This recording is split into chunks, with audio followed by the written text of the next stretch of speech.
காரம் தான் மெயினாக, அதிக காரம் எடுக்கக்கூடாது. அப்புறம் ரொம்ப உடலை சூடு பண்ணக்கூடிய இப்போ பயிர்களில் பார்த்திங்கன்னா கொள்ளு பயிர் வேண்டாம். புலால் உணவுகளில் கோழியை தவிர்க்கலாம்.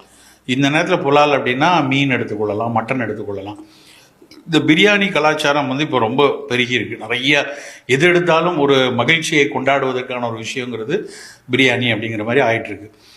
அதில் இப்போ இந்த மாதிரி கோடை காலத்தில் ரொம்ப எண்ணெய் பதார்த்தமும் ரொம்ப காரமும் ஒரு சுவையை ஊட்ட வேண்டுங்கிறதுக்காக இப்போ கடை வீதிகளில் சுவையூட்டிகள் சேர்க்கப்பட்ட பிரியாணிகள் எடுக்கிறது வந்து நிச்சயமாக அவங்களுக்கு உடலை கெடுதி, குறிப்பாக குடலுக்கு நல்லது கிடையாது.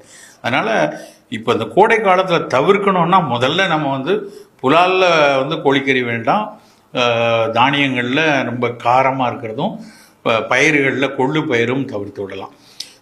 வேறு தவிர்க்கணும் அப்படின்னா முடிஞ்ச வரைக்கும் இப்போ வந்து விடுமுறை காலமாக இருக்கும். விடுமுறை காலங்கிறதுனால வெளியே போய் சாப்பிடக்கூடிய உணவுகள் நிறையா இருக்கும். இது வந்து ஒரு பெரிய ஒரு பண்பாட்டு சீர்குலைவாகவும் போய்கிட்டே இருக்கு.